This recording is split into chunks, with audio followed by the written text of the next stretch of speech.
Hello, नमस्कार, राधे राधे। आज मैं लेकर आई हूँ, जैसे कि कुछ मेरे फॉलोअर्स है जो एक दिन अचानक बोल रहे हैं क्या कि मुझे डर बहुत लग रहा है। एक फॉलोअर्स ने बोला कि पता नहीं क्यों मैं केवल रोता रहता हूँ अकेले में भी। तो इस करके मेरे दिमाग में ऐसा चल रहा था कि कुछ एक ऐसा मैं वीडियो लेकर आऊँ जो आप लोग को मोटिवेट करे। और दिमाग में चलते चलते मैं आज फाइनली मैं वो वीडियो आप लोग के लिए तैयार किया और आप लोग के सामने ये है। तो बात ऐसी है कि बेकार का चिंता करना, दुखी होना, संताप करना, रोना और कोई एक चीज को पकड़ के बराबर परेशान होना, ये सब अच्छी बात नहीं है। इंसान को ये सोच के चलना चाहिए कि आपके जीवन में जो होना है ना, आप जहां भी हो ना, वो आपके पास हो जाता है। वो समय करा देता है। जैसे कि कोई इंजीनियर बनना चाहता है, कोई डॉक्टर बना, इंजीनियर बना। आप जैसे मोदी जी प्रधानमंत्री बने, कहा चाय का दुकान था, प्रधानमंत्री बन गए। तो जो जब होना है ना वो होता है। बस हमें करना क्या रहता है, अपना कर्म सही रखना रहता है। और व्यर्थ का चिंता, दुखी होना ऐसा बिल्कुल नहीं होना चाहिए किसी भी इंसान के बीच। मैं अपनी बात, रियलिटी मैं अपनी बता रही हूँ। जैसे कि मैं कहा बिहार में थी और बिहार से मैं बॉम्बे आई शादी होके अपने हस्बैंड के साथ। आज मेरे हस्बैंड मेरे साथ नहीं है, तो फिर मैं इतनी डिस्टर्ब थी कि कहाँ जाऊंगी, क्या करूंगी। और हमारे हस्बैंड का गांव में भी कुछ खास ऐसा नहीं कि जहाँ जाकर मैं आराम से अपना जीवन बसर कर सकूं और वहाँ पे मैं अपने 2 बच्चों को पाल सकूं। गांव में भी कुछ ऐसा है नहीं। तो मैं अपनी रियलिटी बता रही हूँ। तो इसीलिए मैं कह रही हूँ कि बेकार का परेशान होना नादानी है, अच्छी बात नहीं।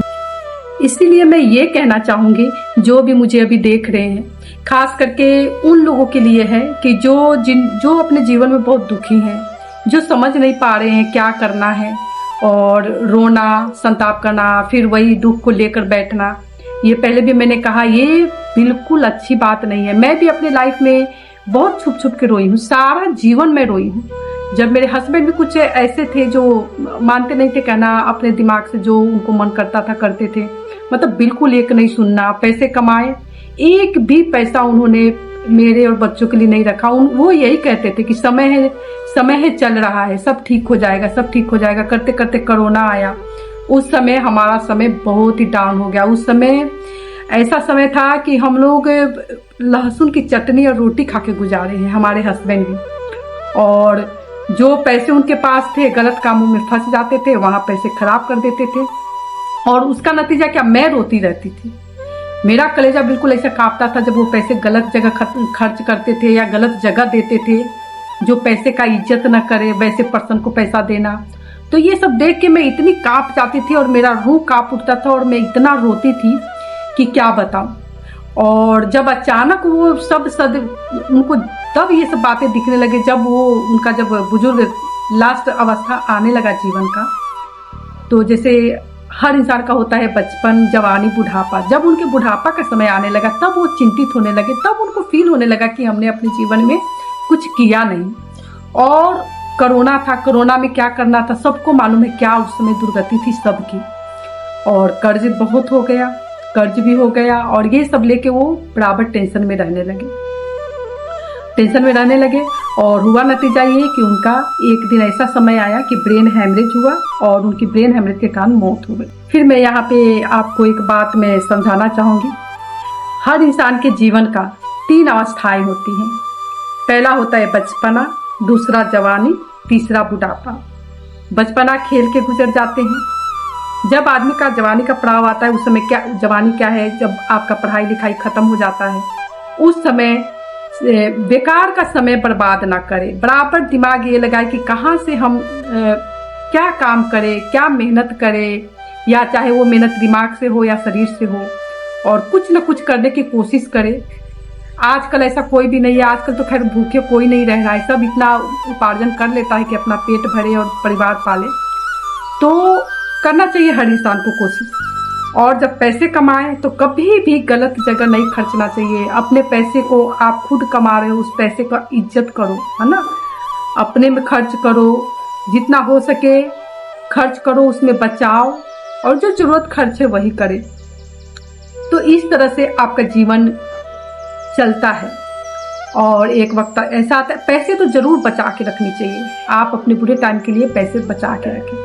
तो जवानी अवस्था में ये सब करके पैसे कमाने की ओर जाके, कमाने से लेकर शादी करना, बच्चे करना, फिर उसका धनोपार्जन करना उनके जीविका के लिए, तो ये तो सत्य है, ये तो सदियों से चलता आ रहा है, सबको करना है, इसमें तो कोई दोहराए नहीं है। तो इस करके व्यर्थ की चिंता जो है ना वो बिल्कुल छोड़ देनी चाहिए। आपको क्या करना है वो सब पहले से ही वो निश्चय है। आप कहाँ जाएंगे, क्या करेंगे, क्या बनेंगे, पहले से निश्चय है। इसीलिए चिंता करना बिल्कुल व्यर्थ की बात है और व्यर्थ है चिंता करना। इस पर मैं एक और आपको छोटा सा कहानी सुनाना चाहूंगी कि जैसे अपने बुद्ध जी थे, बुद्ध जी को क्या लिखा था, संत होना। हुआ ऐसा, बुद्ध जी का बचपन का नाम सिद्धार्थ था और उनके पिताजी का नाम शुद्धोधन था, जो कपिल वस्तु के शाक्य गणराज्य के राजा थे, और उनके पुत्र बुद्ध जी हुए। तो एक बार की बात है कि जब राजसभा लगी हुई थी तो अचानक वहां पे एक संता सीता नाम के एक साधु आया जो गुफा में रहता था और अपना वहां पे तपस्या वगैरह करता था। और अचानक आया और बोला कि राजा जी, आपका लड़का तो बहुत बड़ा संत बन के फिर उसके बाद भगवान बनेंगे। तो उनके पिताजी बहुत ही इस बात को लेके टेंशन में आ गए और बहुत ही विचार करने लगे कि ऐसे कैसे हो सकता है, हमारा बेटा राजा है।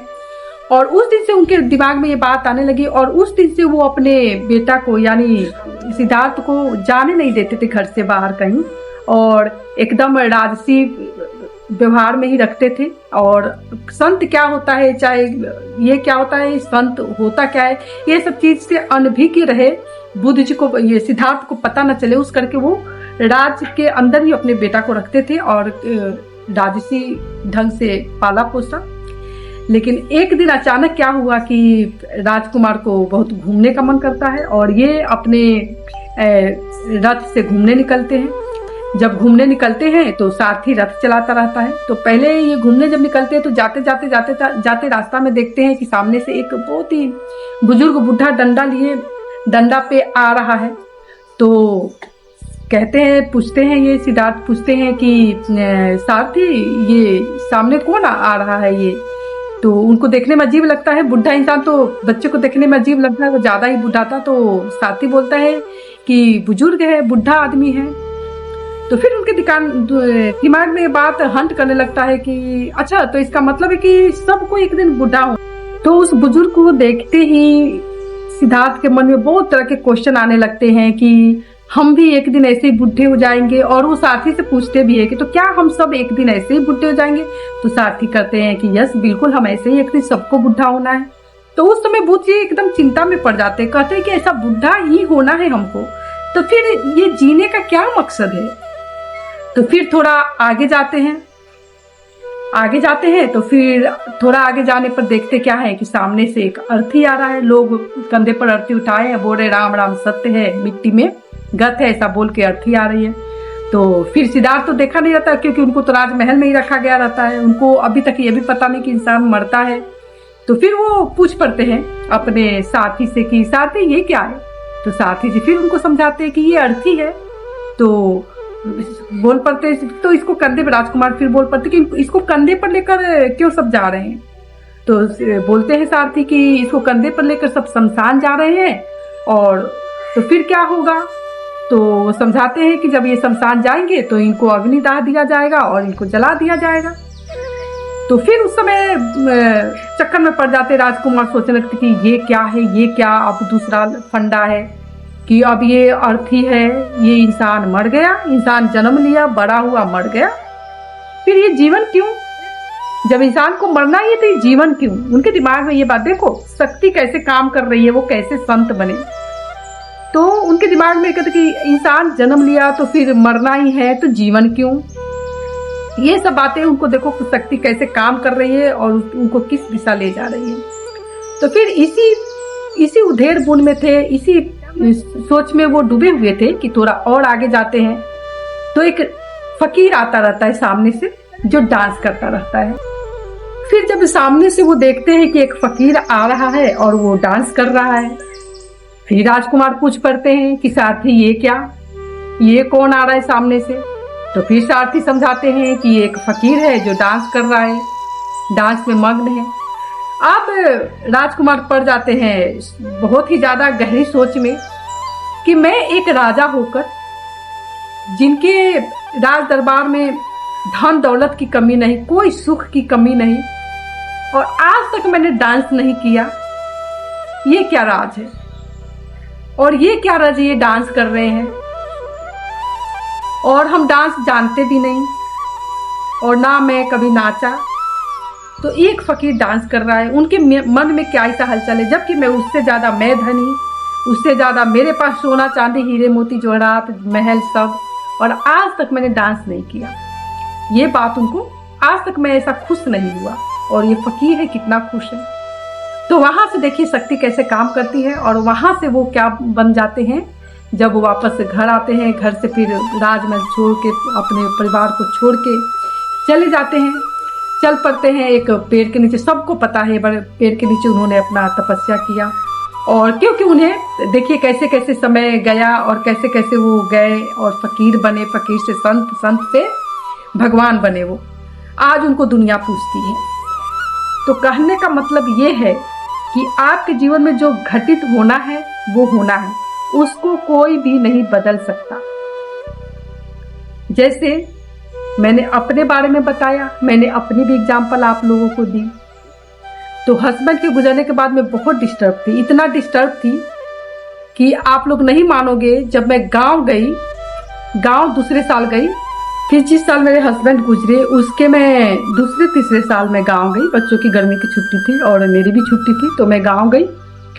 तो वहां मैंने सबको व्यवहार को पढ़ा, बहुत अजीबो गरीबो सबका व्यवहार बन गया, जो कि हमारे हस्बैंड सबको देखा, यहाँ तक कि वहां का घर बनाए तो उन लोग का व्यवहार देखा अजीब, बिल्कुल उल्टा। हमारे हस्बैंड समझाते थे कि वही लोग तो आपको देखेंगे, वही तो आपको देखेंगे।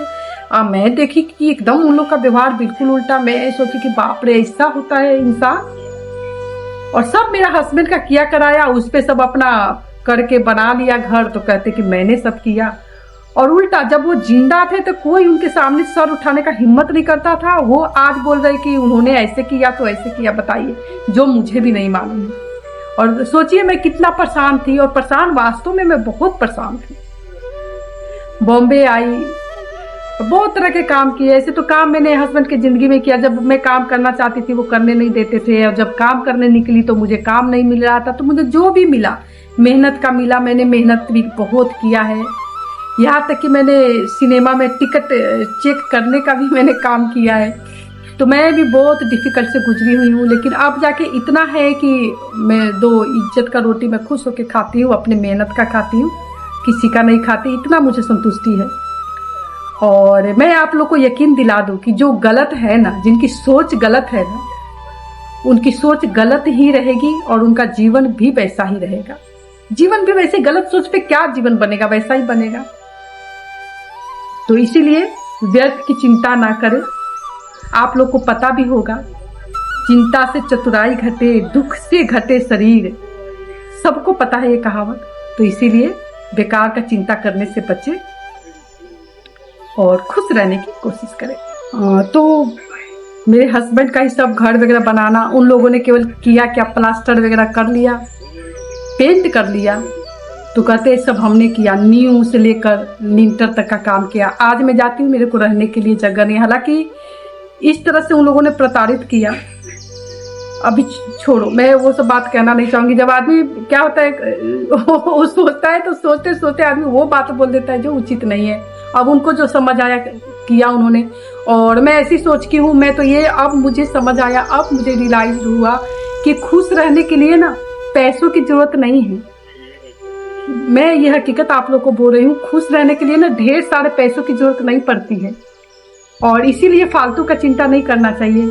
और जितना पैसा उतना टेंशन। एक बात आप लोग याद रखिएगा, जितना ज्यादा पैसा उतना उलझने और उतना टेंशन। हाँ, लोग की ऐसी सोच होती है कि जिनके पास बहुत पैसे है वो छोटे पैसे वाले को तिरछी नजर से देखते हैं, नीचे नजर से। वो तो उनकी घटिया सोच है ना, उसको हम नहीं बदल सकते ना। लेकिन हाँ, मैंने ये सीखा है कि जिसमें रहो खुश रहो, और अपना एक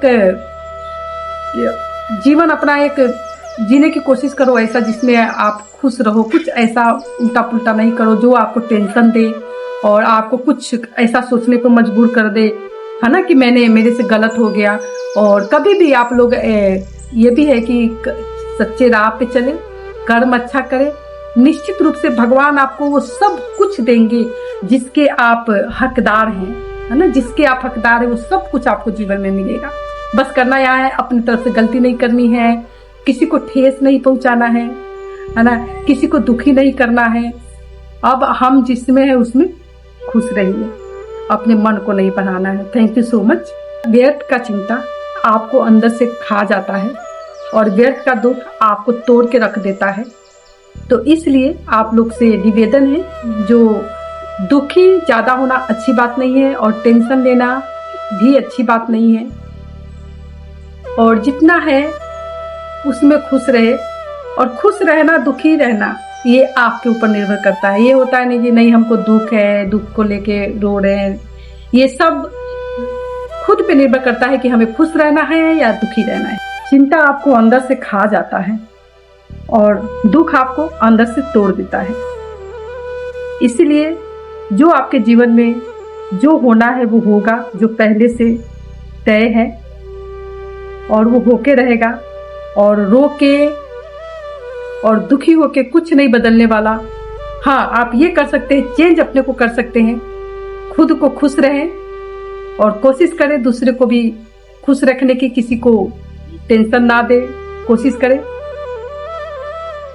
और जिसमें है उसमें ही खुश रहने की कोशिश करें। खुश रहना आपके ऊपर निर्भर करता है, आप दुख को चुनते हो या खुशी को चुनते हो। वीडियो देखने के लिए थैंक यू, धन्यवाद। फिर से मैं न्यू वीडियो लेकर आऊंगी, तब तक के लिए नमस्कार। यस, इस वीडियो को ज़्यादा से ज़्यादा लाइक कमेंट शेयर करें और यस, बेल आइकन को दबाना ना भूलें ताकि मैं जो भी वीडियो लेकर आती हूँ आपके पास उसका नोटिफिकेशन पहुंचे और आप वीडियो को देखें। तो थैंक यू दोस्तों। वीडियो पसंद आए तो लाइक कमेंट शेयर जरूर करें और हाँ, बेल आइकन को दबाना ना भूलें ताकि मैं फिर से आगे कोई भी वीडियो लेकर आऊँ और आपके पास नोटिफिकेशन पहुंचे और आप वीडियो को देखें। फिर से मैं एक नया वीडियो लेकर आऊँ, तब तक के लिए नमस्कार, bye bye, thank you, take care, bye bye.